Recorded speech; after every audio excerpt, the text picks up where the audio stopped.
என் வாழ்க்கையை கத்தர் மாற்ற போகுது. உங்க மைண்ட்ல இந்த செய்தியை கேட்கும்போது என்ன இருக்குன்னா, இவர் பாட்டு ஏதோ ஒன்று சொல்லுக்கிறார், ஆவின்றாரு, மாம்சன்றாரு, ஒண்ணுமே புரியலையே. ஏதாவது ஒன்று சீக்கிரம் முடிச்சிட்டீங்கன்னா பாஸ்டர் நாங்கள் வீட்டுக்கு போவோம் பாஸ்டர். இங்க முக்கியமான சப்ஜெக்ட் பேசுறேன். தேவன் உன்னிடத்தில் எதிர்பார்க்கிற காரியம் மட்டும் இல்ல, இந்த ஆவிக்குரிய ரகசியங்களை நீ புரிஞ்சு கொள்றீங்கன்னா நீங்க என்னவா மாற போறீங்க. நம்ம எப்பப்போ ஆவிக்குரிய காரியங்களை சிந்திப்போம்னா எப்பப்போ ஆவிக்குள்ளாக மாறுறோம் யோசிச்சு பாருங்க. ஆனா எப்போ நீங்க ஞானஸ்தானம் எடுத்தியோ அப்பயே ஆவியில பிறந்துட்ட. நீங்க சொல்லலாம், பாஸ்டர் நான் ஜெபம் பண்ணும்போது ஆவியில நிரம்புறேனே. கரெக்ட். ஒரு மனிதன் ஆவியில பிறக்கிறானா நம்ம என்ன பண்றோம் தெரியுங்களா?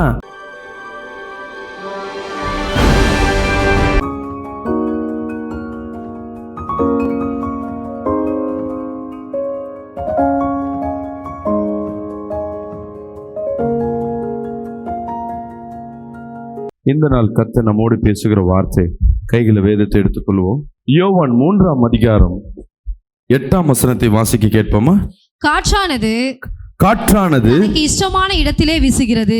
தனக்கு இஷ்டமான இடத்தில் வீசுகிறது. அதன் சத்தத்தை கேட்கிறாய். ஆகிலும் அது இன்ன இடத்திலிருந்து வருகின்றது என்றும், அது என்ன இடத்திலிருந்து வருகிறது என்று, இன்ன இடத்துக்கு போகிறது என்றும், எங்கிருந்து போகிறது என்றும் உனக்கு தெரியாது. ஆவியினால் பிறந்தவன் எவனோ அவனும் அப்படியே இருக்கிறான் என்றார். அல்லேலூயா. இன்னைக்கு தேவனாகிய கர்த்தர் நம்மளோட பேசுகிற வார்த்தை, ஆவினால் பிறக்கிற மனிதனுக்கு ஒரு அடையாளத்தை கர்த்தர் கொடுக்கிறார். ராமேன் சொல்லுவோமே.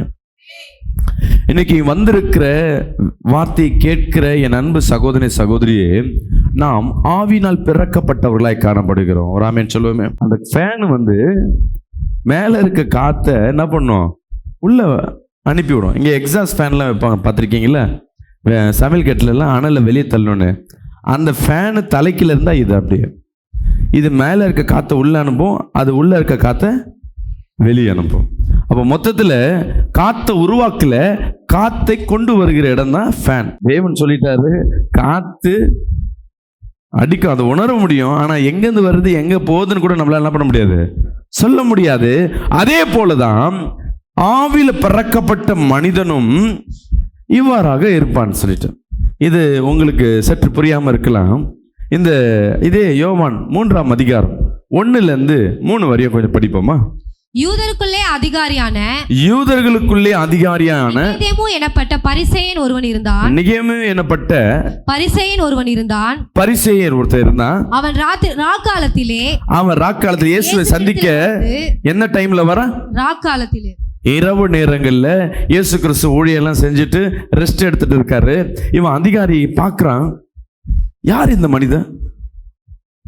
நான் அதிகாரம் படைத்து வைத்திருக்கிறேன், பணம் இருக்கு, பலம் இருக்கு, ஆனா என்னால் என்ன பண்ண முடியல, அதிசயமான காரியங்கள் செய்ய முடியல. யாரா இருக்கும் இந்த மனிதன்? அவன் யோசிக்கிறான். கொஞ்சம் யோசிச்சு அவன் முடிவு பண்றான், இது சாதாரண மனிதனால் பண்ண முடியாது. தேவனால் ஆசீர்வதிக்கப்பட்ட மனிதனா இருக்கணும், இல்ல தேவனால் அனுப்பப்பட்ட மனிதனா இருக்கணும். அல்லேலூயா.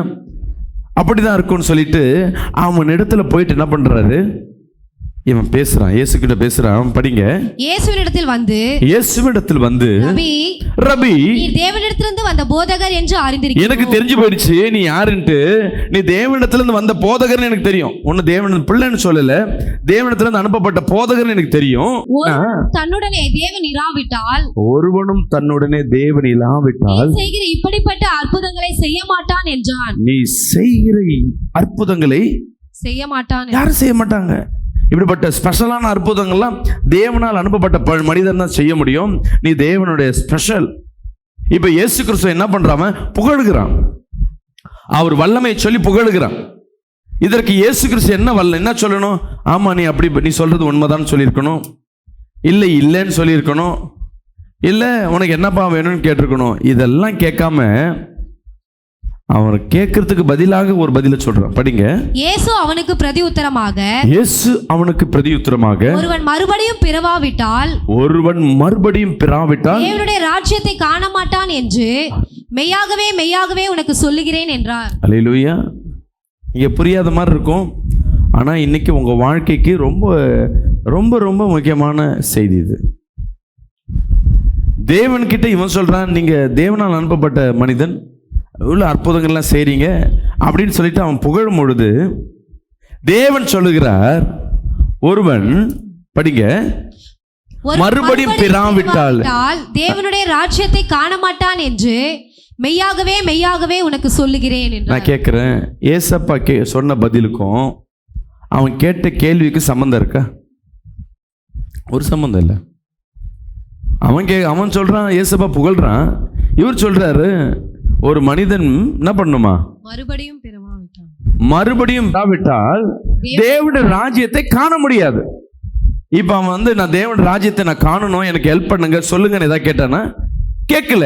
ஆனா அவன் சொன்ன வார்த்தை பார்த்தீங்கன்னா, ஆண்டவரே நீ தேவனால் அனுப்பப்பட்ட மனிதன், நீ இப்படிப்பட்ட அற்புதங்கள் எல்லாம் தேவனால் அனுப்பப்பட்டவங்க மட்டும்தான் செய்வாங்க அப்படின்னு கன்ஃபெஷன் கொடுக்குறான், ஒரு அதிகாரத்தை கொடுக்குறான், ஒரு நம்பிக்கை கொடுக்குறான். தேவன் இதற்கு பதிலாக சொல்றாரு, எதற்காக என் இடத்துல வந்து பேசுறார் என்று நன்றாய் அறிந்திருக்கிறவர். ஹல்லேலூயா.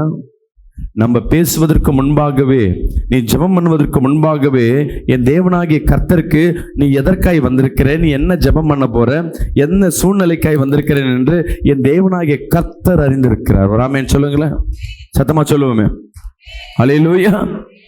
நீ ஜெபம் பண்ணுவதற்கு முன்பாகவே உன் விண்ணப்பத்தை என் தேவனாகிய கர்த்தர் அறிந்தவரா இருக்கிறார்.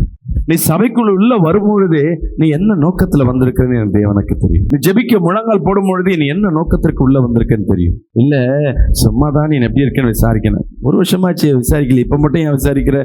இல்ல சும்மாதான் விசாரிக்கிறேன்னு வாங்க. ஒரு தலைவரை ஒருத்தன் புகழ்றான, எதுக்கு புகழ்றான்?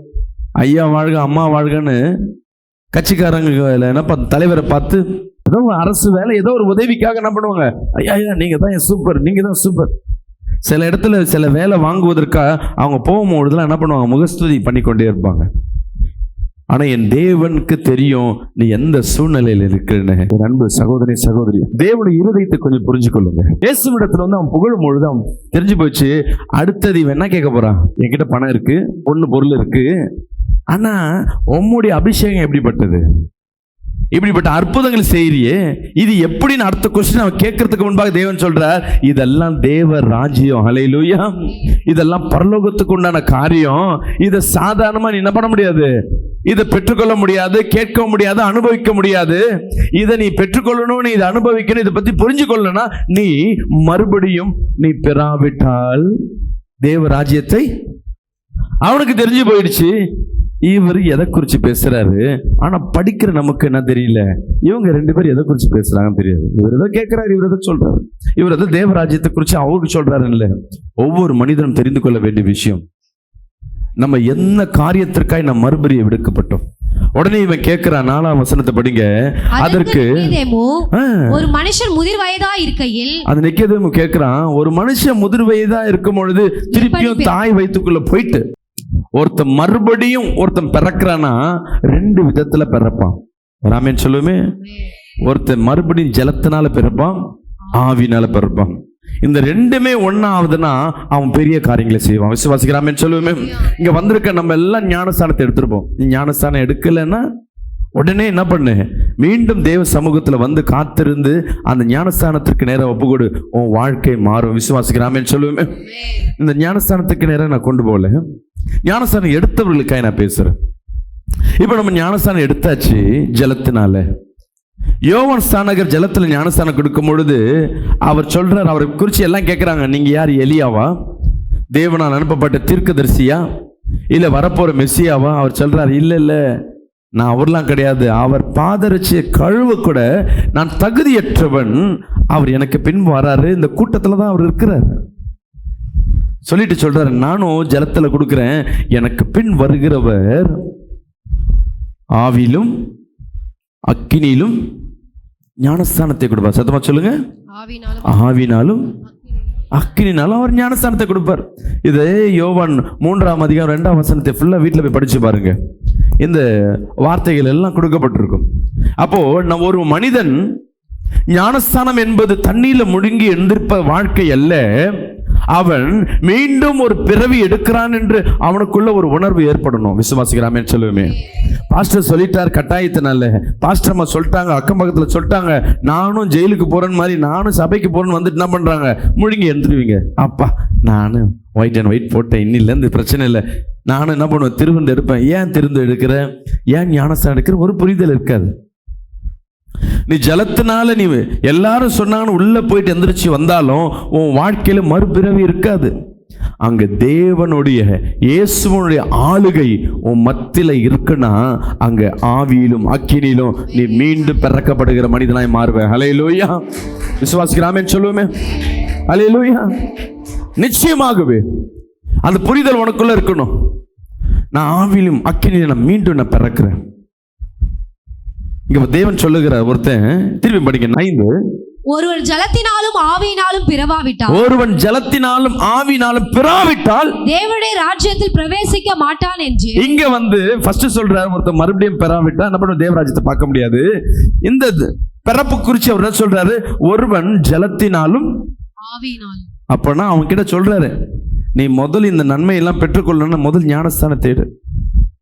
ஆவியில பிறக்குது. இன்னைக்கு நம்ம வந்திருக்க நான் ஞானஸ்தானம் எடுத்துட்டேனே, இந்த செய்தி எனக்கு என்ன சொல்லுகிறது? ஆவியில நீ ஞானஸ்தானத்தை பெற்று நீ ஆவிக்குரிய மனிதனாய், புதிய சிருஷ்டியாய், புதிய மனிதனாய் நீ மாற ஆரம்பிச்சிருக்கிறனாவே உன் வாழ்க்கையில அன்னிலிருந்து தேவ திட்டங்கள், தேவ காரியங்கள் உன் வாழ்க்கையில நடக்க ஆரம்பிச்சிடும். ஹல்லேலூயா. விசுவாசிக்கிறாமே சொல்லுவேமே. இப்ப நான் உங்களை பார்த்து கேட்கிறேன், நீ ஞானஸ்தானம் எடுத்து இத்தனை நாட்கள், இத்தனை வருடங்கள் ஆயிருக்கும், உங்க வாழ்க்கையில தேவ திட்டம் நடக்குதா? தேவ சித்தம் நடந்து கொண்டிருக்கா? உன் வாழ்க்கையில் அற்புதங்கள், அடையாளங்கள் நடந்து கொண்டிருக்கா? ஒண்ணுமே இல்லைன்னா நீ இன்னும் ஆவியில பெறாதபடி நீ காணப்பட்டு கொண்டிருக்க. இப்படி உலகத்துல ஒரு காரியம் உனக்கு, இப்ப திருமணம் என்பது ஒரு மறுபிறவி மாதிரி தானே, திருப்பி ஒரு வாழ்க்கை, புது வாழ்க்கை. குழந்தை என்பதும் உன் வாழ்க்கை அன்னைக்கு தான், எப்போ உன் வாழ்க்கையில குழந்தை பிறக்குதோ அன்னைக்கு தான் உன் வாழ்க்கை ஆரம்பிக்குது. ஸோ உன் வாழ்க்கையில் ஒரு ஆரம்பம் வந்த உடனே என்ன ஆயிடுச்சுன்னா உன் வாழ்க்கையில் ஒரு மாற்றத்தை காணப்படும். இதற்கு அடையாளம் என்ன, உன் குழந்தை, குட்டி, மனைவிலாம் இவனுக்கு திருமணம் ஆயிடுச்சுன்னு ஒரு ஐடியாலாம் இருக்கா? ஆனால் நீ ஆவியில பிறந்ததுக்கு உண்டான ஐடென்டிஃபைடு என்ன? ஒரு மனிதன் ஆவியில பிறந்தாதான் இப்படிப்பட்ட அதிசயங்களை காண்பான். ஹல்லேலூயா. இயேசு கிறிஸ்து அற்புதங்கள் அடையாளங்கள் செய்யறது, இவன் பார்க்கறது, என் வாழ்க்கையில் அற்புதங்கள் அடையாளம் செய்யறபடியா அவன் எதிர்பார்த்து வரல. எப்படி இது நடக்குது? எப்படி இவர் வாழ்க்கையில மட்டும் அற்புத அடையாளங்கள் செய்கிறார்? இவர் கை நீட்டினா அற்புதம் நடக்குது, பாடையை தொட்டா உயிர்ப்பிக்கிறாங்க, தண்ணீரை தொட்டா திராட்சரசம் மாறுது. எப்படி இவரால் ஆகும்? அவர் நிற்கிறாங்க. நிற்கும்போது தேவன் சொல்லுகிறார், இயேசு கிறிஸ்து அவனை பார்த்து சொல்றாரு, இதெல்லாம் புரிஞ்சுக்கணும்னா நீ ஆவியில பிறக்கணும். நம்ம எல்லாம் பிறந்துட்டோம். சபை ஞானஸ்தானம் எடுத்துட்டேன் பாஸ்டர். நீ சபைக்கு வர்றதுனால, தொடர்ந்து ஜெபம் பண்றதுனால, எல்லாம் பிரேயர்ல கலந்துக்கிறதுனால, காணிக்க கொடுக்கறதுனால நீ ஆவியில பிறந்த மனிதன் அல்ல. எவன் ஒருவன் தன் மாம்சத்தை வெறுக்கிறானோ அவன் ஆவியில பிறக்கிற மனிதனாய் மாறுகிறான். ஹல்லேலூயா. விசுவாசிக்கிறாமேன்னு சொல்லுவேன். நீ எவன் ஒருவன் மாம்சத்தை எனக்கு வேண்டாம், மாம்சத்தின் வாழ்க்கை எனக்கு வேணாம் வேணான்னு நீ நினைக்கிறியோ, நான் கடந்த வாரம் அவன் சொல்லியிருந்தேன், அப்போஸ்தலர்கள் தன் மரணத்தை ருசி பார்த்தார்கள். அவன் மரணத்தை அவங்க நினைச்சாங்கன்னா மரணம் வேணான்னு சொல்லிட்டு அவங்க என்ன பண்ணிருக்கலாம், அதுல தப்பிச்சிருக்கலாம். ஏன் அதை ஏற்றுக்கொண்டார்கள்னா அவர்கள் மாம்சத்தை வெறுத்ததுனால அந்த மாம்சத்தின் காயங்கள் அவர்களை துன்பப்படுத்தல. விசுவாசிக்கிறாமேன்னு சொல்லுவேன். இப்போ நம்ம வாழ்க்கை என்பது நீ ருசி பார்க்க வேணும். நம்ம என்ன வாழ்க்கை வாழ்ந்து கொண்டிருக்கோம்? இப்ப நம்ம வாழ்கிற வாழ்க்கை பாருங்க, இல்ல நாளுக்கு நாள் அப்படியே என்ன இருக்கு, உடம்பு பலன்னு ஆகுது, அப்படி நாளுக்கு நாள் கம்மியாயினே இருக்கு. மேக்கப்லாம் பண்ணி தான் என்ன பண்ண வேண்டியதா இருக்கு. உன் உடம்பு புஷ்டியா இருக்கிற மாதிரி காட்டணும். என் முகத்தை பார்க்கிறாரு, இந்த கண்ணும் இதெல்லாத்தையும் பார்க்கிறாரு, கண் விழியெல்லாம் பார்க்கிறாரு, கையெல்லாம் செக் பண்றாரு, காலெல்லாம் செக் பண்றாரு, நடக்க சொல்றாரு, ஓட சொல்றாரு, நிக்க சொல்றாரு, ஷோல்டர் சைஸை பார்க்கிறாரு, எல்லா ட்ரெஸ்ஸையும் போட்டு பார்க்கிறாரு, எல்லாத்துக்கும் பர்ஃபெக்டா இருக்கு. அதனால உனக்கு படத்துக்கு வாய்ப்பு தரேன்ட்டு சினிமாக்கு வாய்ப்பு கொடுத்தாரு. எனக்கு என்னன்னா, என்னை அலங்காரப்படுத்துறதுக்கே எனக்கு செலவு ஜாஸ்தியா இருக்கும். ஆனா பணம் நிறைய வருது. 1 மணி நேரம் நான் மேக்கப் பண்ணிட்டு வெளியே வரதுக்கு, எனக்குள்ள என் சரீரத்தை பார்த்தா மற்றவங்க எல்லாம் கிண்டல் பண்ண, என்ன நீ இருக்க, நான் எப்படி இருக்கேன் பாரு, நல்லா எக்ஸசைஸ் எல்லாம் பண்ணி நல்லா வச்சிருக்கேன். 2 படமும் நல்லா ஓடிச்சு.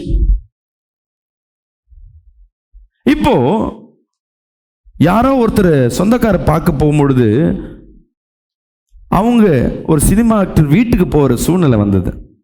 அவர் கூட இந்த ஹீரோவும் போறாரு. அங்கே போனால் பழைய நடிகை, அதாவது பிளாக் அண்ட் ஒயிட் படத்தில் இருந்த நடிகை. இவர் சின்ன வயசில் அந்த நடிகையை ரசிச்சிருக்காரு. அவ்வளோ அழகாக இருப்பான், அவன் பேர் சொல்ல விரும்பல. அவங்கள பார்த்தோன்னே அந்த அம்மாவை பார்த்தோன்னே இவருக்கு சந்தோஷம். ஆனால் ஆளை பார்த்தா வேற மாதிரி இருக்கிறாங்க. ஏன்னா வயசாயிடுச்சு, 60 வயசாகுது, முகம் மாறி இருக்கும், மேக்கப்லாம் இல்லாமல் ஒரு மாதிரி இருக்காங்க. இவங்களாம் தெரியல, ஆனால் கூட்டு சொன்னார் இவங்க தான் அந்த நடிகன்னு. இவங்க பார்த்துட்டு மூஞ்செல்லாம் பாருது. அப்புறம் கேட்குறாரு இவர், ஏன் அம்மா அப்படி நீங்கள் படம் நடிக்கல, ஏன் நீங்கள் வெளியே வர மாட்டீங்க? அதுக்கு அந்த நடிகை சொல்கிறாங்க, நான் சினிமாவில் நடிக்கும் பொழுது 30 வயசு வரையும் ஹீரோயினாக நடித்தேன். அதுக்கப்புறம் எனக்கு உருவம் மாறுது, முடி கொட்டுது, உடம்பு பெருகுது, சைஸ் ஸ்கின்லாம் சுருங்கும் பொழுது நான் எங்கேயாவது ரோட்டில் போனால் கூட என்னாச்சு இந்த அம்மாவுக்கு வியாதி பிடிச்சிச்சான்னு கேட்குறாங்க. நான் நல்லா தான் இருக்கேன், ஆனால் சரீரத்தில் கொஞ்சம் மாற்றம் வந்தால் கூட எனக்கு ஏதோ குறைபாடு இருக்கு. அதனால அப்பத்திலிருந்து 20-30 வருஷமாக வீட்டுக்குள்ளேயே இருக்கிறேன். நான் படம் நடிக்கிறதுல எது நடித்தாலும் என்னை என்ன பண்ணுறாங்க, ஏளனம் பண்ணுறாங்க. நான் கடைசி வரையும் அப்படியே இருக்க முடியுமா அப்படின்னு சொல்லும் பொழுது இவருக்கு யோசிக்க ஆரம்பிச்சிட்டார். அப்போ இந்த மாம்சம், நான் இதை எவ்வளோ பெருமையாக நினச்சேனோ, ஒரு 5 வருஷம் கழிச்சு என் நிலைமை எப்படி இருக்கும்? ஒரு ஹீரோ நிலைமை இருக்கும். யாரும் எத்தனையோ ஹீரோ வராருங்க. ரஜினிக்கு தான் டோப்பா முடியிலேருந்து ஷூலேருந்து ட்ரெஸ் வரையும் போட்டு என்ன பண்ணுவாங்க, பொம்மை மாதிரி காட்டலாம். ஆனால் தாத்தா தான். அப்போ மாம்சத்துக்கு நீ எவ்வளவா இம்பாக்ட் கொடுக்குறியோ, எவ்வளோ பலன் கொடுக்குறியோ, அது உன் வாழ்க்கையில் என்ன பண்ணாது, மேன்மையை கொடுக்காது. ஒரு ஆமென் சொல்லுவோமே, அல்லேலூயா. அப்போ நான் எதற்காய் பாஸ்டர் வாழணும்னு? கிறிஸ்துவ பிள்ளையே, இயேசுவை ஏற்றுக்கொண்டிருக்கிற என் அன்பு சகோதரி சகோதரியே, என் தேவனாகிய கர்த்தர் உன்னை ஆவியில பிறக்கும்படியாக எதற்காய் கொண்டு வந்தார்னா, நீ ஆவிக்குண்டானதை சிந்திக்கும் பொழுது ஆவிக்குண்டான பலனை நீ பெற போற. விசுவாசிக்கிறாமே சொல்லுவோமே, அல்லேலூயா, சத்தமா சொல்லுவோமே. 6 படிப்போமா? மாம்சத்தினால் பிறப்பது மாம்சமாய் இருக்கும், ஆவியினால் பிறப்பது ஆவியாய் இருக்கும். ஆமென் சொல்லுவோமே. மாம்சத்துல பிறக்கிறது மாம்சமா இருக்கும், ஆவியில பிறப்பது ஆவியா இருக்கும். அப்போ உனக்கு சரீரத்திற்காய், உன் மாம்சத்திற்காய், உன் பிள்ளைக்காய் வாடுற, உன் மனைவிக்காய் வாடுற, உன் குடும்பத்துக்காய் வாடுகிற. ஆனா உன் குடும்பமோ, உன் பிள்ளையோ, உன் உறவுகளோ உனக்கு சப்போர்ட்டா இல்லை. அப்ப எதற்காய் நீ வாழ்ற, எதற்காய் ஓடுகிற? உன் ஓட்டம் எங்க தான் ஓடி போய் நிக்க போடுது? நான் குடும்பத்துக்காய் ஓடி நீ நினைச்சு போயிட்டேங்க. நிறைய பேர் சொல்லுவீங்க, ஐயோ இந்த பிள்ளைக்காக நான் செலவு பண்ணங்க, இன்னைக்கு அந்த பிள்ளை என்னை ஏமாத்திருச்சு. என் கணவனுக்காக நான் எவ்வளோ பணிவிட செஞ்சேன், என்னை ஒதுக்கிட்டார். ஐயோ அந்த குடும்பத்துக்காக நான் எவ்வளோ செஞ்சேன், இன்னைக்கு என்னை கருவேப்பிலை பேர் தூக்கி போட்டேன். அநேக காரியம் சொல்லலாம். ஏன்னா நீ மாம்சத்துக்கு முறை ஓடி இருப்ப. ஆமா தானே? ஏதோ ஒரு சூழ்நிலையில எங்கேயோ ஒரு இடத்துல நீ ஏமாற்றப்பட்டிருக்கனா, அது மாம்சத்துக்குரிய செயலாய் காணப்படும். ஏதோ ஒரு சூழ்நிலையில் ஏமாற்றப்பட்டிருக்க, தோற்று போயிருக்கிற, ஒதுக்கப்பட்டிருக்கிற. அப்போ எதற்காய் நம்ம ஓடுறோம், எதற்காய் நம்ம வாழ்றோம்? நம்ம வாழ்க்கையை வாழ்வதற்கு உண்டான நோக்கம் என்னவா இருக்கு? சற்று யோசிச்சு பாருங்க. அப்ப என் அன்பு தேவ பிள்ளையே, அப்ப தேவன் உன்னை சொல்லுகிறார், ஆவியில நீ பிறந்திருக்கிற அந்த நம்பிக்கை உனக்குள்ள இருக்கணும். அல்லேலூயா. அப்ப ஆவியில பிறக்க ஆரம்பிச்சுன்னா ஆவிக்குரிய காரியங்களை சிந்திக்க ஆரம்பிப்போம். படிங்க, 7 படிங்க. நீங்கள் மறுபடியும் பிறக்க வேண்டும் என்று நான் உனக்கு சொன்னதை குறித்து அதிசயப்பட வேண்டும். அல்லேலூயா. கர்த்தர் சொல்றதை குறித்து நீ அதிசயப்படாத. மீண்டும் நீ பிறக்கணும்னு சொல்லிட்டு நிச்சயமாக உன் வாழ்க்கையில நீ ஆவியில் அக்கினி பிறக்கிறனா, உன் வாழ்க்கையில பெரிய ஒரு மாற்றத்தை பார்க்க முடியும். அல்லேலூயா. சொல்லுங்களேன், என் வாழ்க்கையை கர்த்தர் மாற்ற போகிறார். சொல்லுங்க. உங்க மைண்ட்ல இந்த செய்தி கேட்கும் பொழுது என்ன இருக்கும்னா, இவர் பாட்டு ஏதோ ஒன்று சொல்லுக்கிறார், ஆவின்றாரு, மாம்சன்றாரு, ஒண்ணுமே புரியலையே. ஏதாவது ஒன்று சீக்கிரம் முடிச்சிட்டீங்கன்னா பாஸ்டர் நாங்கள் வீட்டுக்கு போவோம் பாஸ்டர். இங்க முக்கியமான சப்ஜெக்ட் பேசுறேன். தேவன் உன்னிடத்தில் எதிர்பார்க்கிற காரியம் மட்டும் இல்ல, இந்த ஆவிக்குரிய ரகசியங்களை நீ புரிஞ்சு கொள்றீங்கன்னா நீங்க என்னவா மாற போறீங்க? நம்ம எப்பப்போ ஆவிக்குரிய காரியங்களை சிந்திப்போனா, எப்பப்போ ஆவிக்குள்ளாக மாறுறோம் யோசிச்சு பாருங்க. நீ ஜெபிக்கும் பொழுது மட்டும் ஆவிக்குள்ளாக மாறுற. ஆமா இல்ல? எடுத்து படிங்க. 1 கொரிந்தியர் 2ஆம் அதிகாரம் 11ஆம் வசனத்தை வாசிக்க கேட்போமா? மனுஷனில் உள்ள ஆவி அன்றி மனுஷரில் எவன் மனுஷருக்குரியவைகளை அறிவான்? எவன் மனுஷருக்குரியதை அறிவான்? அது போல தேவனுடைய ஆவி அன்றி ஒருவனும் தேவனுக்குரியவைகளை அறிய மாட்டான். விசுவாசிக்கிறாமே சொல்லுவேமே. நம்ம மாம்சத்தை சிந்திச்சு கொண்டிருக்கோம், மாம்சத்தை ருசி பார்த்து கொண்டிருக்கோம். மாம்சத்துக்காய் வாழ்வதனால தேவ ராஜ்யத்தையும் தேவன் ஆவிக்குரிய வல்லமையும் நம்மளால ருசி பார்க்க முடியாதபடி, யோசிக்க முடியாதபடி இருக்கும். ஏன்னா நம்ம ஆவியில பிறக்கல. ஆனா எப்போ நீங்க ஞானஸ்தானம் எடுத்தியோ அப்பவே ஆவியில பிறந்துட்ட. நீங்க சொல்லலாம், பாஸ்டர் நான் ஜெபம் பண்ணும்போது ஆவியில நிரம்புறேனே. கரெக்ட். ஒரு மனிதன் ஆவியில பிறக்கிறானா நம்ம என்ன பண்றோம் தெரியுங்களா?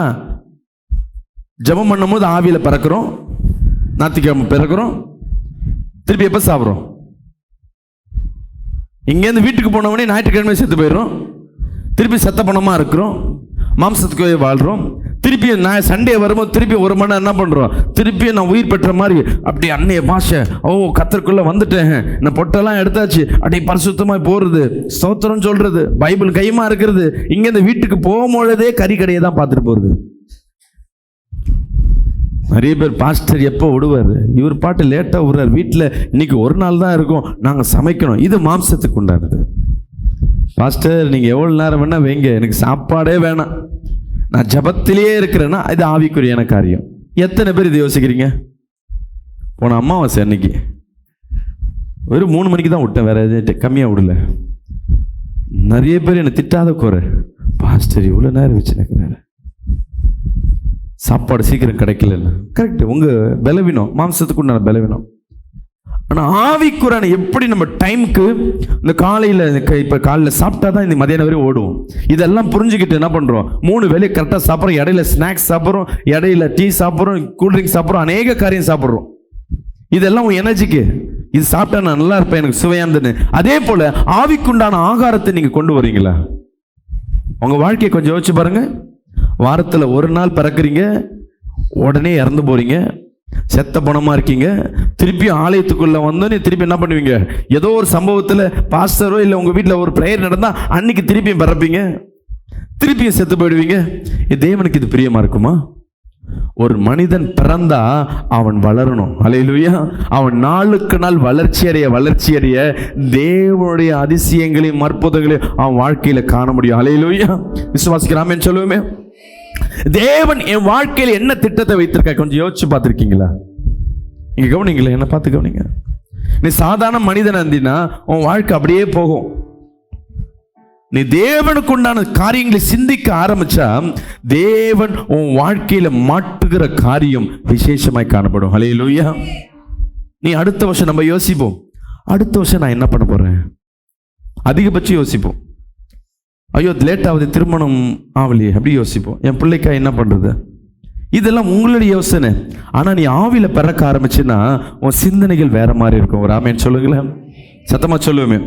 தேவன் எதிர்பார்க்கிற காரியம் நீ மாம்சத்துல செத்து, அப்ப மாம்சத்துல பிழைத்து இல்ல, மாம்சத்துல செத்து ஆவியில பிழைத்து இருக்கிற மனிதனாய் மாறணும். இப்ப மாம்சத்துல செத்துனா என்ன பண்ணும் பாஸ்டர்? நீ மாம்சத்திற்காய் நீ சேர்க்கிறது, மாம்சத்திற்காய் நீ போராடுகிற. ஒருத்தர்கிட்ட சண்டை போடுற, எதுக்கு சண்டை போடுவேன்? என்னை பார்த்து திட்டாங்க, அப்ப நீ யாரு? நீ சொல்றது அந்த மாம்சம். ஒரு ஆமென் சொல்லுவேமே. அல்லேலூயா. அது உள்ள இருக்க ஆவி போய் எங்கேயா சண்டை போட்டிருக்கா? உன் உயிரில் ஜீவன் போன பிறகு அந்த ஆவி தனியாக பிரிஞ்சு போகுது. வேதத்தை படி பார்த்தீங்கன்னா அது என்ன, எங்கே போய் நிற்குது? பரதேசியில் போய் காத்திருக்கு தேவன் வருகைக்காக. அப்போ தேவன் உன் வாழ்க்கையில் என்ன வைத்திருக்கிறார்? இதுவரையும் நீ ஓடி இருப்ப, இதுவரையும் உழைத்திருப்ப, குடும்பத்திற்காக எல்லாம் செய்திருப்ப. உன் வாழ்க்கையில் சரியான நிம்மதியோ சந்தோஷமோ இல்லாமல் இருக்கலாம். அநேகர் உன்னை கர்வப்புல போல எடுத்து தூக்கி போட்டதா இருக்கலாம், உன்னை ஒதுக்கி வைத்திருக்கலாம், உன்கிட்ட இருந்து நன்மைகளை பிடுங்கி கொண்டு உன்னை தள்ளி வைத்ததெல்லாம் இருக்கலாம். ஆனா எவன் ஒருவன் ஆவியில பிறக்கிறானோ அவன் விசேஷ மனிதனாய் மாறுகிறான். அல்லேலூயா. விசுவாசிக்கிறாமே சொல்லுவேன்.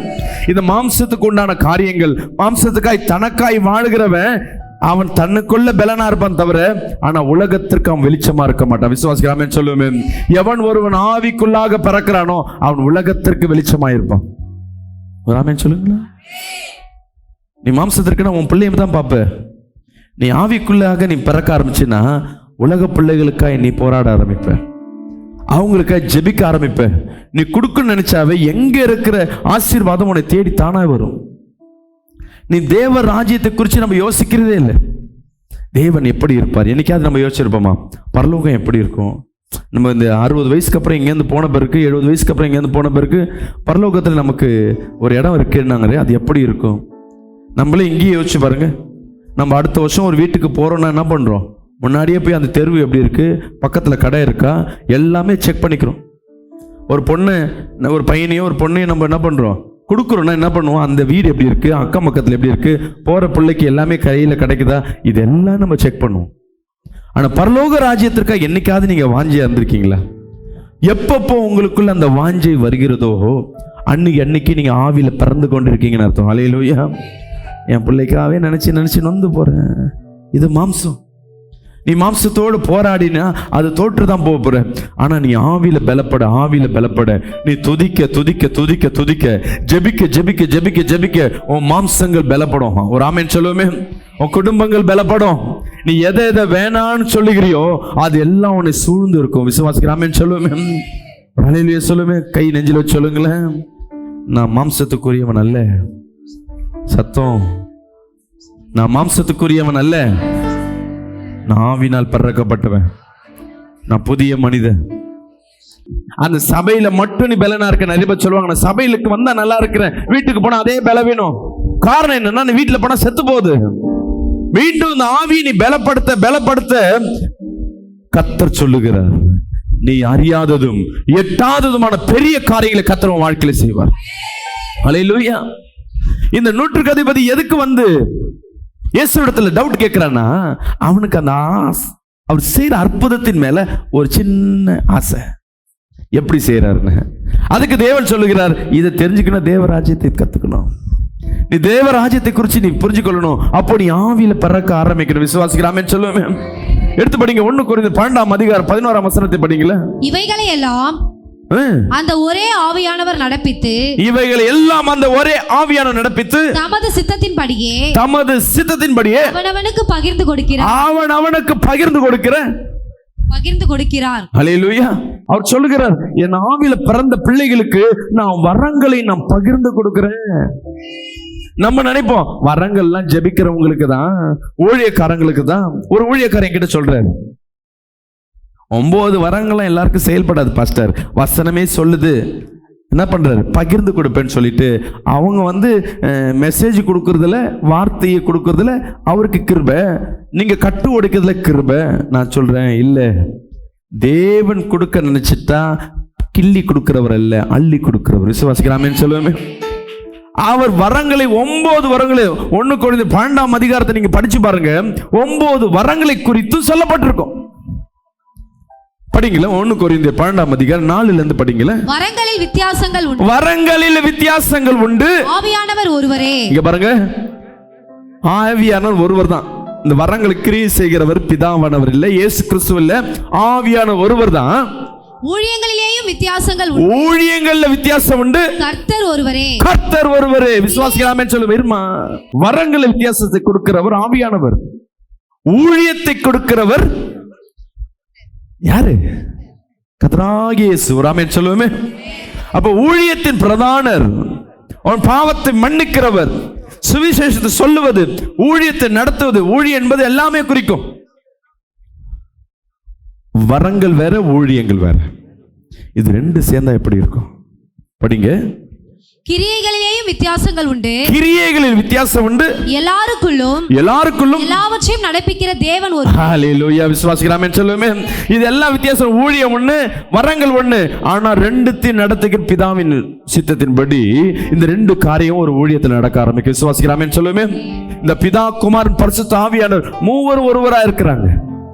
பிதாவின் ஒரு பரிமாணம் தான் ஆவியான ஒரு தோற்றம், பிதான குமாரன் தோற்றங்கள். என் அன்பு தேவ பிள்ளைய, முதலாவது நீங்க அந்த புரிந்து கொள்ளணும்.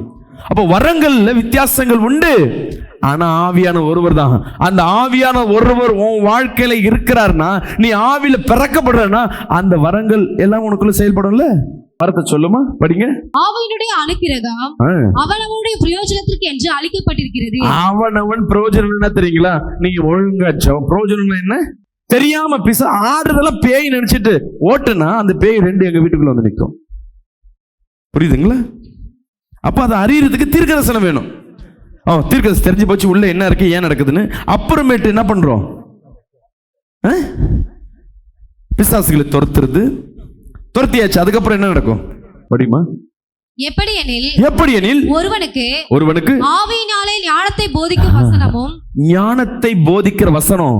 இயேசு நல்லவருங்க, இந்த சபைக்கு போங்க, நீ ஜெபம் பண்ணு, நீ சும்மா உன் பக்கத்துல ஒருத்தர்கிட்ட சொல்ற பத்தியா, அது ஒரு வரம். ராமன் சொல்லுமே. சபையில நின்று மைக்க பிடிச்சு சாட்சி சொல்றது ஒரு வரம் கிடையாது. நீ பார்க்கிற இடத்துலலாம் ஒரு கிறிஸ்துவை அறியாதவர்கள் இடத்துல நீ போய் இயேசுவை குறித்து ஒரு சாட்சி கொடுக்கறனா அது ஒரு வரம். உங்களுக்கு இருக்கா இல்லையா? நீ நிச்சயமா இயேசு குறித்து யார்ட்ட பேசியிருந்தனா அந்த வரம் உனக்குள்ள இருக்கு. ஒரு ஆமென் சொல்லுவோமே. அல்லேலூயா. அடுத்தது சொல்லுமா. வேறொருவனுக்கு அந்த ஆவியினாலே உணர்த்தும் வசனமோ.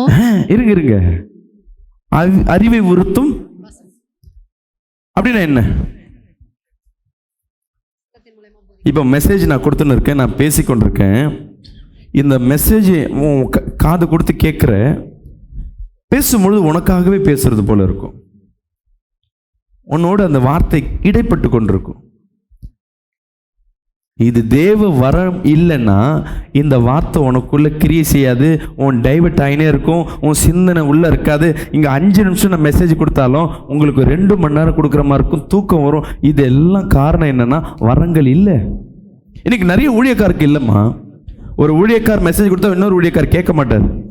என்ன ஸ்பெஷலாக கொடுத்துருவார், நானே எவ்வளோ மெசேஜ் கொடுக்குறேன் அப்படி தான் நினைப்பாங்க. ஆனால் வரங்கள் இருந்தால் தான் எல்லா இடத்துலையும் உட்காந்து கேட்பாங்க, கர்த்தர் என்னோடு பேசணும்.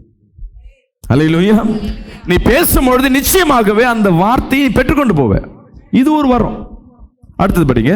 வேறொருவனுக்கு அந்த ஆவியினாலே விசுவாசமும். இது 2 இருந்தா ஒருத்தன் வசனத்தை கேட்கிறான், எனக்கு தான் வருதுன்னு தெரியுது, எல்லாம் அப்படிதான் கேட்கிறோம்.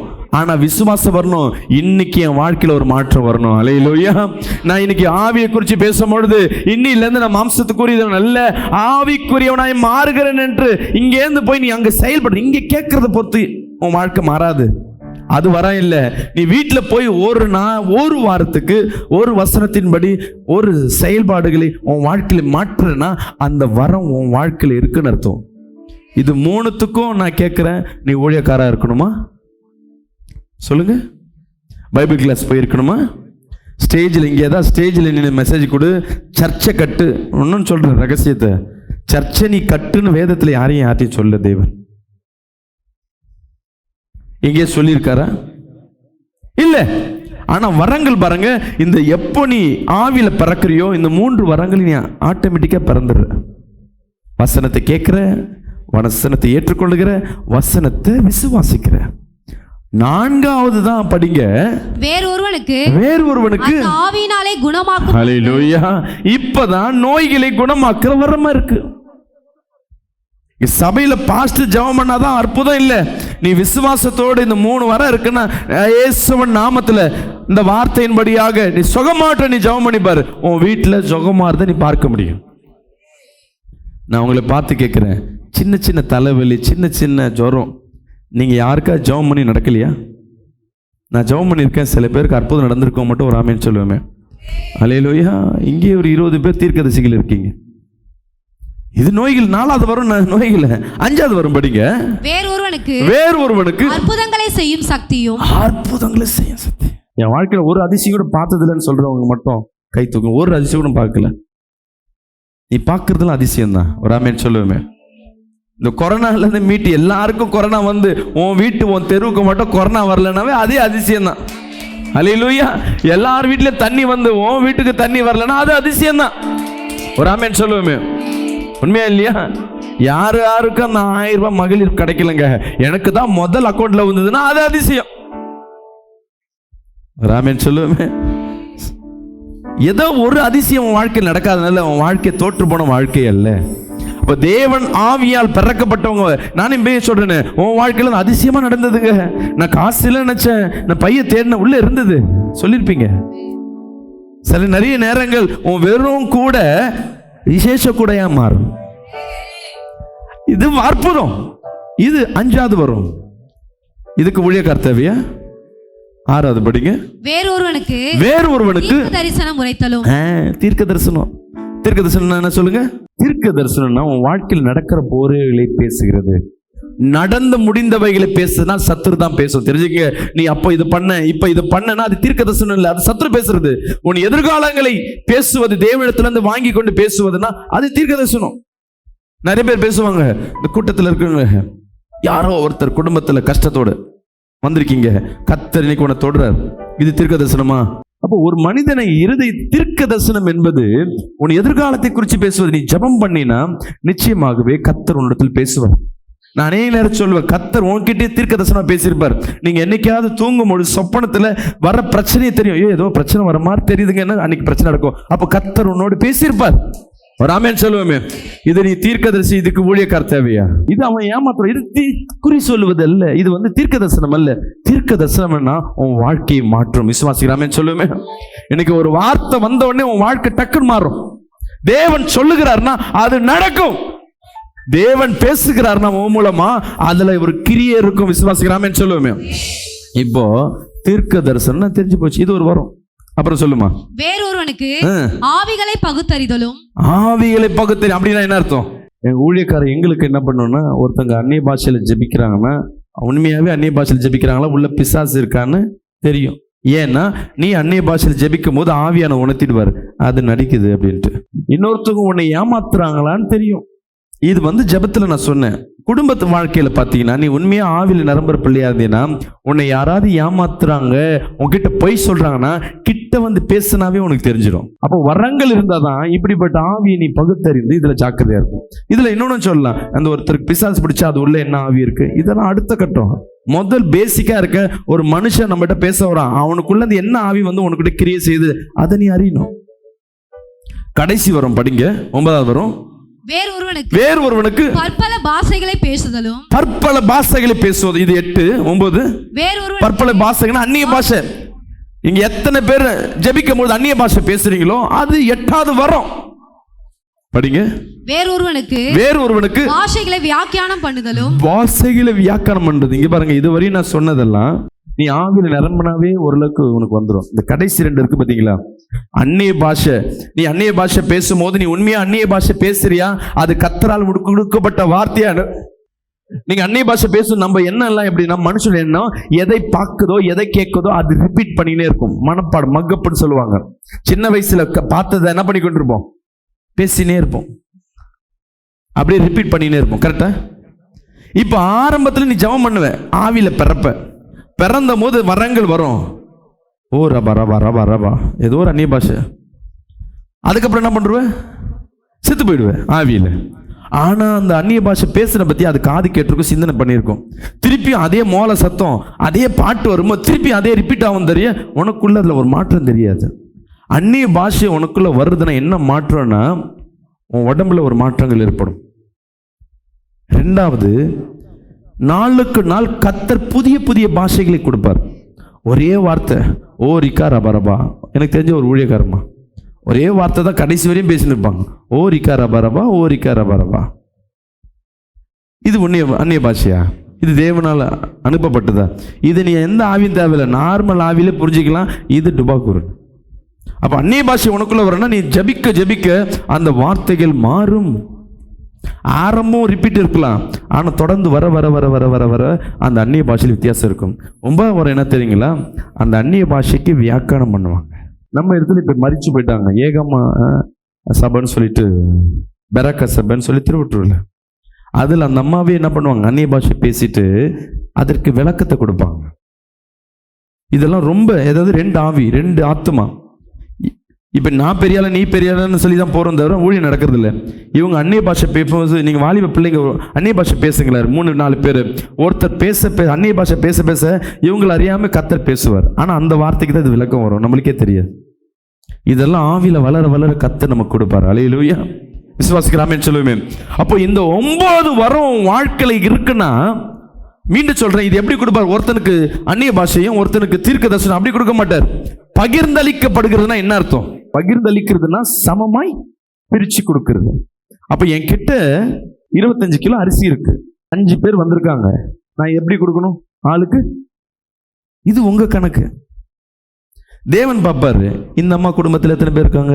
4 பேர். இவங்க குடும்பத்தில் எத்தனை? 3 பேர். இவங்க குடும்பத்தில் 5 பேர். கணக்கு பாப்பாரு. கொடுக்க முடியும். எப்படி கொடுப்பாருன்னா, மொத்த கணக்கு போட மாட்டார் அவரு. நம்ம என்ன பண்ணுவோம், முதல் பிரச்சனையை சால்வ் பண்ண கொடுத்து முடிப்போம்னு நினைப்போம். மொத்த கவுண்ட் பண்ணுவார், எத்தனை பேர், அதை பிரித்து ஒரு குடும்பத்துக்கு எவ்வளோ சேரணுமோ அதை மட்டும் கொடுப்பார். விசுவாசிக்கிறாமேன்னு சொல்லுவேன். உன் தேவை என்ன? அதற்கு என்ன அர்த்தம்னா, ஒரு இடத்துல வரும்போது நான் தீர்க்கதரிசி வரங்களை வச்சுட்டு பிசாசை ஓட்டு தேவைப்படுமா? தேவைப்படாது. பிசாசை ஓட்டுவதற்கு உனக்கு தீர்க்க தரிசனம் வேணும், அதை புரிஞ்சுக்கணும். அதை ஓட்டுறோம், கட்டுகளை உடைக்கிற வரங்கள் வேணும் தவிர அந்த இடத்துல போய் நான் அந்நிய பாஷை பேசணும்னு அவசியம் இல்லை. அப்போ தேவைக்கேற்றவாறு அந்தந்த இடத்துல தேவனே கிரியை செய்வார். கரங்களை திருவராமே சொல்லுவோமே, அல்லேலூயா, சத்தமா சொல்லுவோமே. அப்போ தேவ ஆவியில நீ பிறக்கிறனா வரங்கள் உன் வாழ்க்கையில கிரியை செய்யும். விசுவாசிக்கலாமே சொல்லுவோமே. ஒன்னாலையும் வெறும் தண்ணீரே திராட்சரசமாய் மாற்ற முடியும். நான் என்னைக்கோ செஞ்சேன் பாஸ்டர், என்னைக்கோ நான் சொன்ன இந்த வரங்களை குறித்து சொல்லும் போது உன் மைண்ட்ல இருக்கும், அன்னைக்கு என் வாழ்க்கை நடந்தது, என்னைக்கோ உன் வாழ்க்கை நடக்குதுன்னா தேவனுக்கு என்னன்னா நாளுக்கு நாள் நீ ஆவியில வளரணும். விசுவாசிக்கலாமேன்னு சொல்லுவேன். நாளுக்கு நாள் ஆவியில வளரணும். துதிக்க துதிக்க துதிக்க. இன்னைக்கு நீ அந்நிய பாஷை பேசுற, நாளைக்கு தீர்க்க தரிசனம் பேசணும், நாளைக்கு வியாதிகளை சுகமாக்கணும். இன்னைக்கு நீ ஜெபம் பண்ண உன் வாழ்க்கையின் தரமே மாற ஆரம்பிக்கும். கரங்களை திட்டு ராமேன்னு சொல்லுவேன். இன்னைக்கு உலகத்துல ஒரு ஊழியக்காரர் எப்படி வேல்யூவேஷன் பார்ப்பாங்கன்னா, அவன் சொத்து, எத்தனை விசுவாசி, இப்படிதான் சில பேர் பார்ப்பாங்க. ஐயோ அவங்க பெரிய சர்ச்சுங்க, பெரிய பாஸ்டருங்க. ஆனா உண்மையான ஊழியக்காரங்களுக்கு எப்படி வேல்யூவேஷன் பார்ப்பாங்கன்னா, அவருக்குள்ள எப்படி வரங்கள் செயல்படுகிறது, அவர் ஆவிக்குள்ளாக எவ்வளவாய் செயல்படுகிறார். இதுதான் ஒரு ஊழியக்காரை காட்டும். விசுவாசியும் அப்படிதான். உன் வாழ்க்கையில உன் பிள்ளையை குறிச்சு கவலை, உன் கணவனை குறிச்சு கவலை, வருமானத்தை குறிச்சு கவலை, வியாதியை குறிச்சு கவலை, என்ன பண்றதுனே தெரியாதபடி அநேக நேரம் ஜெபம் பண்ணிருப்ப, அநேக நேரம் துதிச்சிருப்ப, அநேக நேரம் போராடி இருப்ப, நீ தோற்று போய் நிற்கலாம். இன்னைக்கு கத்த சொல்ற, நீ ஆவியில பிறக்க ஆரம்பிச்சுன்னா, உன் ஆவியை தினந்தோறும் நீ புதுப்பித்துக் கொள்ள ஆரம்பிச்சுன்னா, உன் வாழ்க்கையில ஒரு மாற்றத்தை என் தேவனாகிய கர்த்தர் செய்ய வல்லவரா இருக்கிறார். அல்லேலூயா, அல்லேலூயா. தினமும் வீட்டுல ஒரு அற்புதம் பார்க்கும். மரித்து போறவர்கள் நீ ஜெபம் பண்ண அற்புதம் நடக்கும். இதுக்கு மேல என்னங்க வேணும்? கையில வந்து கோடி கணக்கு பணம் தேவையில்லை. 9 வரம் உன் வாழ்க்கையில இருக்குன்னா, இந்த உலகத்தில் இருக்க கோடிக்கணக்கான செல்வங்கள் உன் வீட்டு வாசல்ல வந்து காத்திருக்கும். ஒரு அல்லேலூயா சொல்லுமே. வெளிகிரகங்களுக்கு முன்பாக எல்லாம் கேள்விப்பட்டிருப்பீங்க, அமெரிக்கால இருக்க ஒரு பெரிய தீர்க்கதரிசி நல்ல மிராக்கல் பண்றாரு. அவர்கிட்ட கூட்டம் கூட்டமா வருது. அந்த நாட்டு கவர்மெண்ட் சொல்றாங்க, நீங்க பிரசிடென்ட்டா நில்லுங்க அப்படின்னு. அதுக்கு அவர் சொல்றாரு, இதெல்லாம் கேவலமான வேலை, எனக்கு பெரிய வேலை இருக்கு. அல்லேலூயா. தேவராஜ்யை கட்டுறதுக்கு பெரிய வேலை இருக்கு. சும்மா நம்ம நினைப்போம், அமெரிக்காக்கே பிரசிடென்ட்ப்பா அப்படின்னு நினைப்பாங்க. அவருக்கு என்ன தெரியுதுன்னா, பிரசிடென்ட் காட்டிலும் தேவ ஊழியம் விசேஷமானது. விசுவாசிக்கலாமே சொல்லுமே. ஒவ்வொரு எலெக்ஷன் டைம்ல ஒவ்வொரு அதிகாரி அவன் காலில் போய் நிற்பாங்க. இவர் பிளஸ் பண்ணி கொடுத்தா ஆசீர்வாதம். இப்ப யார் பெரிய ஆளு? பிரசிடென்ட் பெரிய ஆளா, ஊழியக்கார் பெரிய ஆளா? நீ ஜெபம் பண்றன்னா உன் வீட்டு வாசல்ல அநேக ஆத்துமாக்கள் காத்து இருக்கும். அல்லேலூயா. இன்னைக்கு யார் யார் உன்னை தள்ளி வச்சிருக்காங்க, யார் யார் ஒதுக்கி வச்சிருக்காங்க, உன்னை ஒரு பொருட்டா கூட உன்னை மதிக்காம இருந்திருக்கலாம். நீ ஊழியம் செய்ய செய்ய செய்ய, நீ ஆவியில பிறக்க பிறக்க, உன் மாம்சத்தை நீ வெறுக்க வெறுக்க வெறுக்க, தேவன் நீ இழந்தவைகளையும் கொடுப்பாரு, இந்த உலகத்தையும் கைகளில் கொடுப்பாரு. விசுவாசிக்கிறாமே சொல்லுவேன். நினைக்காத காரியம், முடியாத காரியத்தை கூட ஈஸியா முடிச்சிருவேன். இந்த பிசினஸ் எப்படி பண்றது, இந்த திருமணத்தை எப்படி பண்றது, உனக்கிட்ட மட்டும் வரா இருக்கட்டுமே. எங்க இருக்கவங்களும் உங்ககிட்ட இருந்தமா காசு நீ வச்சுட்டு போ. அவங்க பாக்கெட்ல இருக்க, அக்கௌண்ட்ல இருக்க பணம் உங்ககிட்ட இருக்கும். நான் ஏற்கனவே ஒரு சாட்சி சொல்லியிருக்கேன் நினைக்கிறேன். இந்த லாக்டவுன்ல இந்த 2015 ஒரு சம்பவம் நடந்தது. கவனிங்க. ஒரு சகோதரிக்கு வீட்டில் வந்து திருமணம் நடத்துறாங்க. திருமணம் நடத்துற அந்த சகோதரி கணவன் குடிகார கணவர். இவங்க விசுவாசத்துல ஜெபத்துல என்ன பண்ணிட்டாங்க, திருமணம்லாம் ஆயத்தப்படுத்திட்டாங்க. பொண்ணுக்கு நான் 10 சவரன் நகை போடுறேன், இதெல்லாம் வாங்கி தரேன்னு சொல்லிட்டு எல்லாம் கமிட்மெண்ட் கொடுத்தாச்சு. சத்திரத்தெல்லாம் புக் பண்ணியாச்சு. கேட்ட இடத்துல எந்த பணமும் கிடைக்கல. கல்யாணத்துக்கு இன்னும் ஒரு நாள் இருக்கு. இன்னைக்கு அழுகுறாங்க. என்கிட்ட கால் பண்றாங்க, பாஸ்டர் என்ன பண்றது இல்லை, செத்துலான்னு பார்க்குறேன். என் பொண்ணு சொல்றா, இந்த அவமானத்துக்கு பதில் நம்ம கல்யாணம் ஆன பிறகு கேட்பாங்கம்மா, அதுக்கு நம்ம செத்துடலாமான்னு பொண்ணு கேட்குறா. பாஸ்டர் நான் சொல்கிறேன், தேவன் மேல் விசுவாசம் வச்சிங்கன்னா அவர் அதிசயத்தை செய்கிற தேவன். நான் என்ன பண்ணணும், போ முழங்கால் போடு, தேவ சமூகத்தில் போய் ஆவியில் நிரம்பி நல்லா ஜெபம் பண்ணு. இந்த பைபிள் ரீடிங்லாம் உட்காந்து விட்டுடு, முழங்கால் போட்டு துதி. ஆவியில் எவ்வளோ நிரம்பு பாரு, உன் வாழ்க்கையில் ஒரு அதிசயம் செய்வார். இந்த அம்மா இரவு 9 மணிக்கு உள்ளே போனவங்க கத்தி கத்தி கத்தி ஜெபம் பண்ணி நேர்ந்திருக்காங்க. காலையில் 7 மணி ஆகுது, எல்லாம் கது தட்டுறாங்க. இந்த அம்மாவுக்கு வெளியே வர மனசு இல்லை. வெளியே வந்தால் என்ன இருக்கும், அதே பிரச்சனை, அதே கல்யாணம். இன்னைக்கு மாலை கல்யாணம், கிறிஸ்தவ மேரேஜ். என்ன பண்ணுறது, கையில் காசு இல்லை. அழுதுனே இருக்க. அவங்க பிள்ளை சொல்லுது, அம்மா நீ கொஞ்சம் வெளியே வாயேன், இங்கே வந்து பாரு, இங்கே பாருன்னது. இந்த அம்மாவுக்கு ஒன்றும் புரியல, ஏதோ பிரச்சனை போலுக்கு. அவங்க வீட்டுக்காரர் ஏதோ பண்ணிட்டாருன்னு உள்ள இருக்கிறாங்க. கது தட்டி உடைக்கிறாங்க. அப்புறம் அவங்களே திறந்து வராங்க. அழுது கலங்கி வரும்போது அவங்க பொண்ணு சொல்லுது, அம்மா உன் ஜெபத்திற்கு ஏசப்பா அற்புதம் செஞ்சுட்டாரு. இந்த சகோதரிக்கு ஒன்றும் புரியல, என்ன அற்புதம் செஞ்சாரு? இங்கே பாருமா, வீட்டு வாசலில் ஒரு பணம் மூட்டை இருக்கு. யாருங்க எடுத்துட்டு வந்து போட்டிருப்பா? திறந்தா அதுல 7 லட்சம் ரூபா பணம். கல்யாணம் நல்லபடியாக நடந்தது. இவங்களுக்கு, இந்த அம்மாவுக்கு தேவதூதன் யாரும் வந்து போயிட்டாங்களா தெரியல, பைத்தியம் முடிச்ச மாதிரி இருக்கு. கல்யாணம் முடிஞ்சது, தாம் டூம் கல்யாணம். அடுத்த நாள் காலையில பக்கத்து வீட்டுல இருந்து ஒருத்தர் வர்றாரு. அவர் மாடி வீடு. அவர் வீட்டுக்கு வந்து சொல்றாரு, சகோதரி உங்களை பார்க்கணுன்னு. கல்யாணம் எப்படி நடந்தது? சாரி சார், உங்களுக்கு நோட்டீஸ் வைக்கல, நான் மன்னிச்சிருங்க. இல்லை பரவாயில்லம்மா, கேள்விப்பட்டேன். கல்யாணம் எப்படி நல்லா நடந்துச்சான்னு? உன் வீட்டில் ஒரு பையை வச்சு எடுத்தியான்னு. ஓ, நீங்கள் தான் வச்சிங்களா? எதுக்கு சார் வச்சிங்க?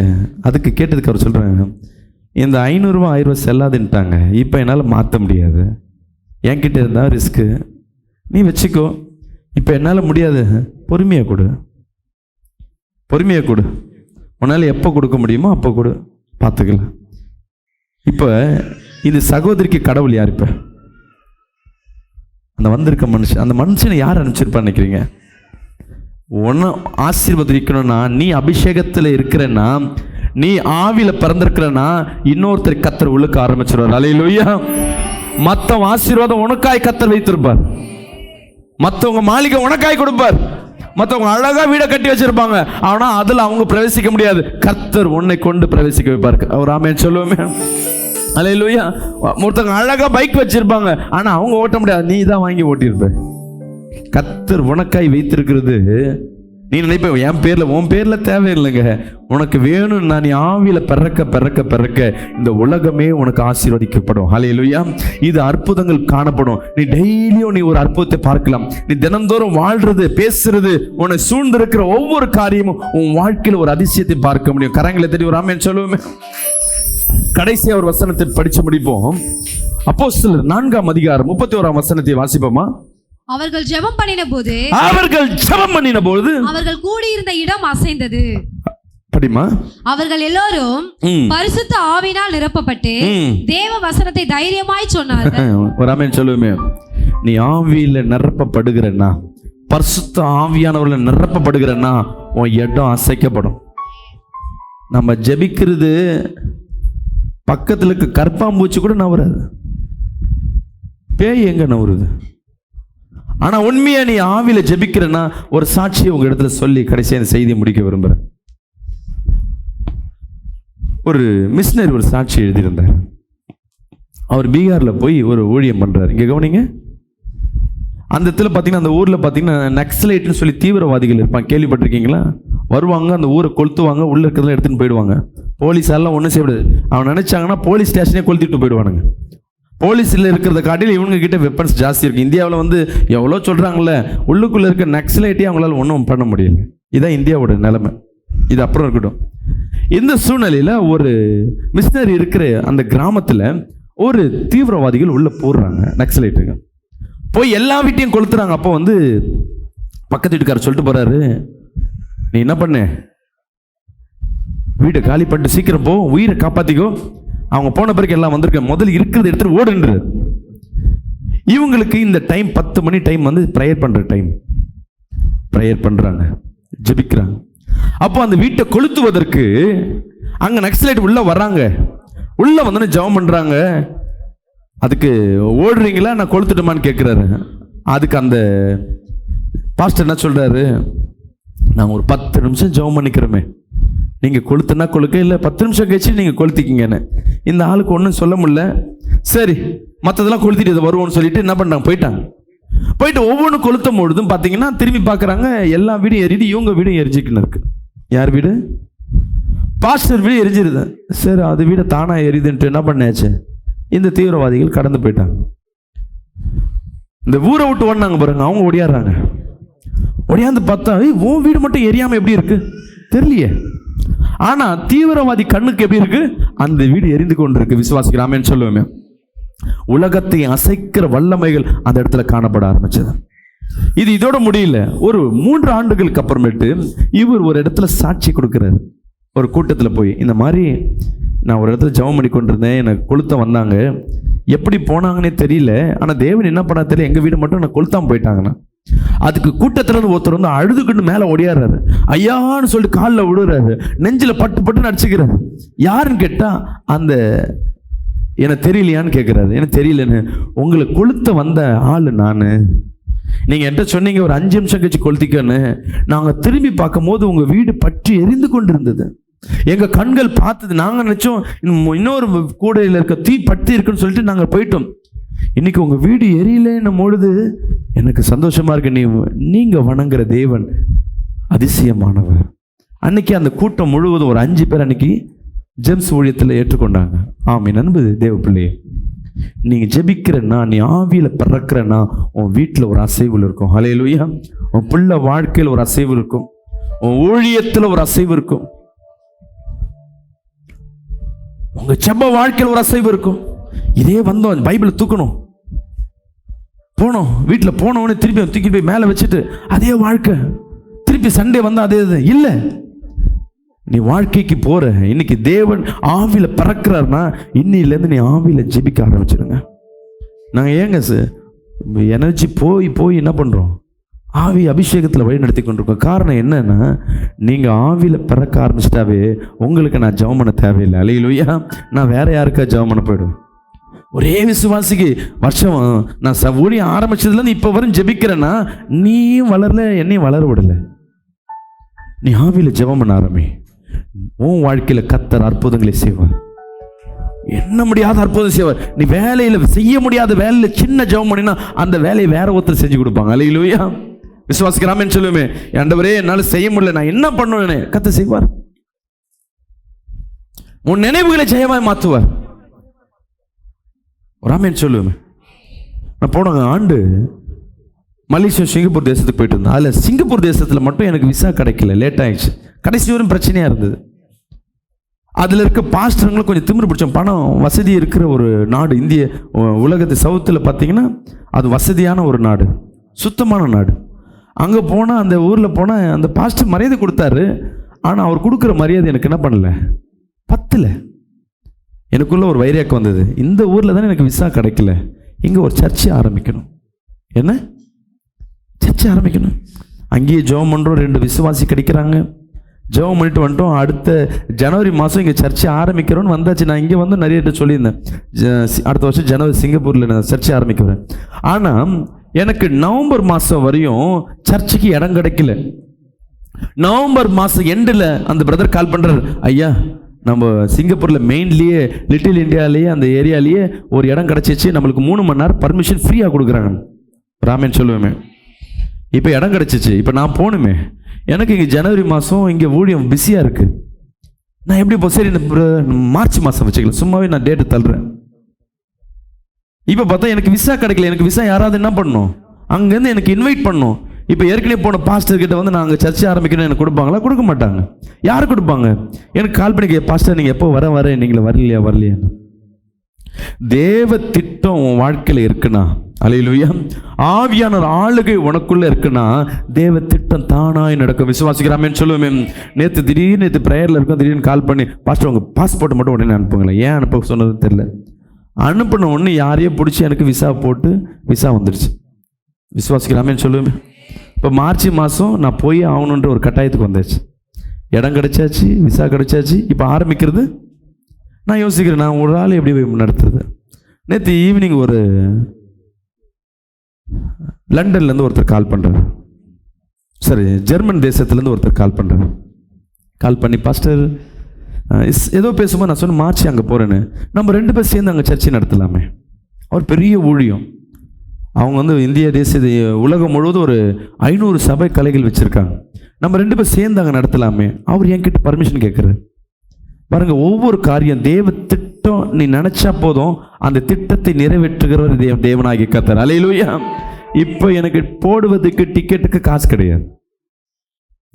இவ்வளோத்தையும் செஞ்சவர் என்ன பண்ணுவார், அந்த நேரத்தில் தடை இல்லாமல் கர்த்தர் கொண்டு போயிட்டு வருவார். விசுவாசிக்கிறாமேன்னு சொல்லுவேன். அல்லேலூயா.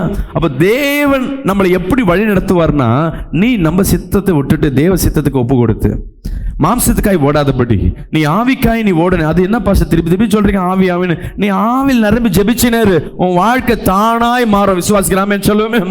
இதற்காக நீ பெருசா பில்டிங் கட்ட தேவையில்லை, பெருசா பணம் போட தேவையில்லை. நீ முழங்கால் போட்டு இங்க சபையில துதிக்கும் பொழுது முடிஞ்சவங்க முன்னாடி அந்த அனாயிண்டிங் நீ பெற்றுக்கொள்ளும் பொழுது, நீ ஆவியில் நின்று வீட்டுக்கு போன பிறகு சமையலாக்கும் பொழுது துதிச்சினே இரு. 2 ஹெட்ஃபோன் போட்டு பைக்ல போகும்போது ஹெட்ஃபோன்ல ஏதோ ஒன்று போடுறதுக்கு ஒரு பாட்டு கிட்டு போட்டுக்கிட்டு அப்படியே ஜெபம் பண்ணிக்கிட்டே நீ பண்ணி பாரு. அந்த நாள் நீ ஆவிலே வளர்ந்து உன்னால உணர முடியும். அல்லேலூயா. உனக்கு எதிர்ப்பா எவ்வளவு பேர் வந்தாலும் சரி, அவர்கள் அசைக்கப்பட்டு போவார்கள். அல்லேலூயா. உனக்கு விரோதமா பில்லி சுனியங்கள் பண்ணாலும் அது ஒண்ணு வாய்க்காது.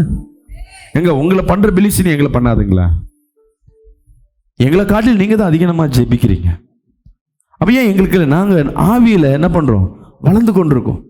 நீங்க ஜெபிக்கிறீங்க, அந்த ஆவியில வளரல. இன்னைக்கு ஆவியில ஜெபம் பண்ண பாருங்க. ஆவியில வளர்வதற்கு உன் பிள்ளைக்கு கற்றுக் கொடுங்க. கொஞ்ச நேரம் ஜெபம் பண்ணாலும் ஆவியில நிரம்பி ஜெபம் சொல்லி கொடுங்க. நிச்சயமாக உன் வாழ்க்கையில் ஒரு பெரிய மாற்றத்தை பார்க்க முடியும்.